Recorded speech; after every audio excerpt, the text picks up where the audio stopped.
Hello, I'm going to talk about chapters 20 through 31 in the book Buck. This chapter opens up with the quote, "The root of evil isn't money, it's not having money." Because when you're broke, you tend to pretty much just do anything to make money. You're not thinking of the consequences and the dangers of it. And this is exactly what Malo starts to do as he gets into drug dealing. He isn't really thinking about what could happen to him, just all the money he's going to make in the end. Um, and I actually find it really interesting later as they bring up how his dad keeps sending him letters and he's trying to reach out to him. But what surprises me is that he isn't just coming to see him. Like, he's just continuously sending letters when he could actually just drive and go to see him himself if he really cared that much.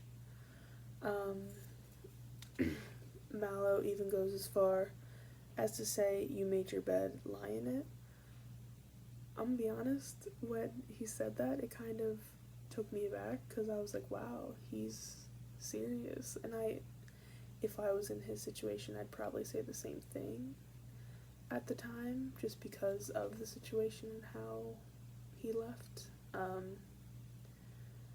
Initially, at the beginning, I was kind of thinking that as the book goes on, the mom is starting to find herself more through her journal entries, but it still kind of seems off, obviously for obvious reasons, but that was just something I kind of noticed. I don't want to say becoming less depressive, but it is becoming more reflective in a sense.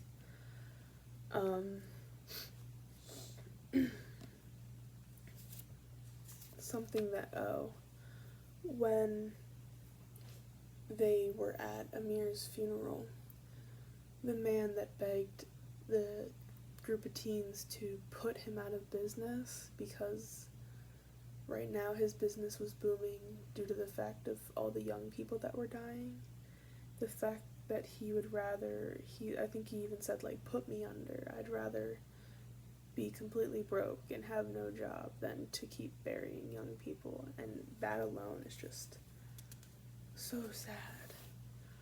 To kind of go back on what the chapter opened up with, later on you hear them say, you hear Malo say, "No matter how much I spend, though the pain is still there, it never goes away." And then even later, they discuss how money has us out here like zombies, killing each other for crumbs. And just that continuous conversation of, sure, money's great in the moment, but in the long run, what it does to people and their relationships is just, it just breaks it down.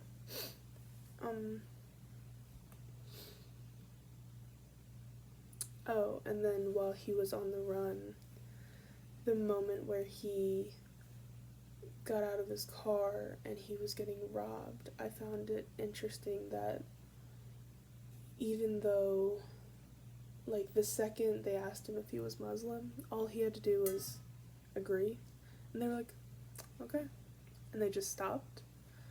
I feel like, I don't know, it was weird in the sense that, like, today, I don't feel like that would happen. Like, if they're robbing you, if they've made it that far into robbing you and taking your stuff, they're not gonna just be like, "Oh, you're Muslim, here's your stuff back." Like, they're not gonna do that. So that kind of confused me, but it was kind of cool to see. And then as we continue forward, the conversation he had with his uncle about how, well, the quote is on page 187.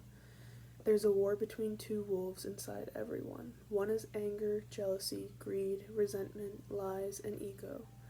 The other is good. It's love, peace, beauty, happiness, truth, hope, joy, kindness, and empathy." And then it continues on the next page when Milo asks who wins, which wolf wins. And his uncle simply just replied, the one you feed. That, for some reason, really, really spoke to me. Because obviously, many people feel as though, like, oh, like, no, like, all of the lies and the anger and the greed that I deal with on a daily basis, like, that's just who I am. But in reality, that's just what you're feeding. You don't have to be that way. You can make that change in your life to become a better person, to turn your life around in an instant. It's going to obviously take time, but it's not out of reach, if that makes sense.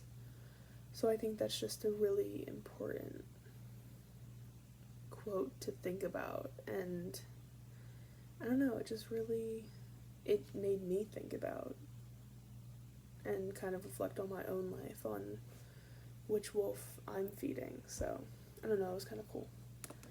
That's really all the takeaways I believe I had from those chapters. Those were like my main points, so yeah.